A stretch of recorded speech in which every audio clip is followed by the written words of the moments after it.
I remember one particular fellow. His name is David. And I was walking around the house one morning and David showed up and he said, "Hello, Ellen." And I said, "Hello."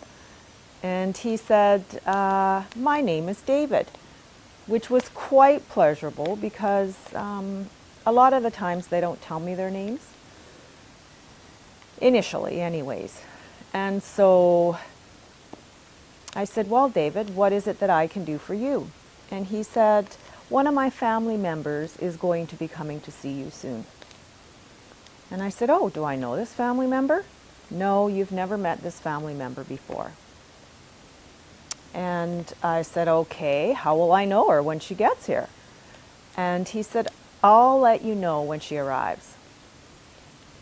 And then he stood back gracefully and waited.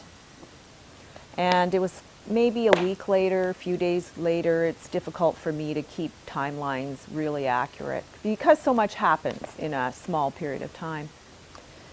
One of my son's girlfriends showed up with a visitor, one of her friends. And they came into the house and sat down, and all of a sudden David popped up from nowhere and said, "Here she is." And I said, "Oh." And I looked at her and I said, "I have a gentleman standing here. He tells me his name is David." And immediately you could see the emotion well up with her. And her grandfather had died recently, and it was her grandfather. And so he chatted with her a little bit and she went off. And about 24 hours later, I get a call from her mother. And her mother says, "I'd really like to come see you." And so she comes to see me, and obviously a skeptic from the start. And I understand that because I'm a skeptic myself. And at some point she turned to me and said, "Ellen, my father and I used to talk all the time about what animal he would be if he was to come back as an animal." And in my mind I'm thinking, there's not a hope I'm going to get this right. She said, "What was that animal?" And so I turned to David and I said, "What was the animal?" And he said, "Tiger." And I thought, okay. And I looked at her and I said, "Tiger."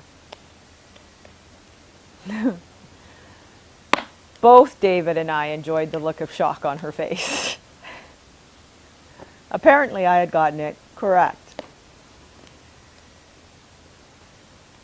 What I loved about that moment was that not only did that moment dispel her doubts, but that moment dispelled my doubts.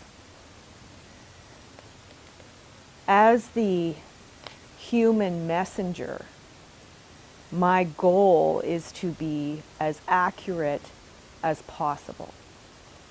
My goal is to relay the information without my filters.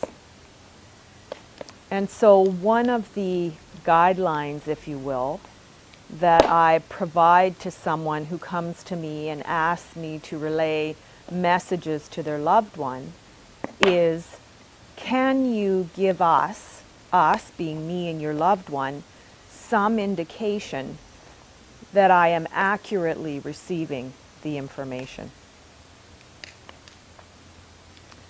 Now, I had never met David previous to his visit in my living room, in his spirit body.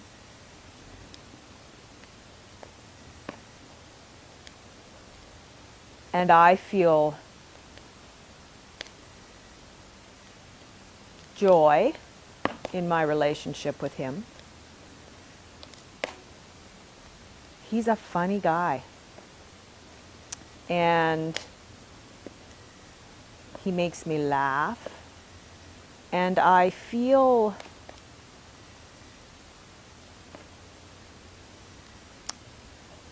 I use the word privileged a lot, but I feel privileged to be able to have an ongoing relationship with him.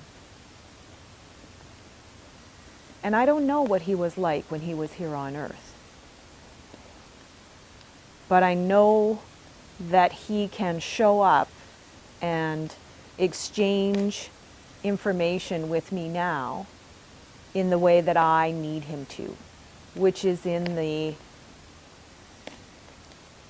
voice of love, peace, humor,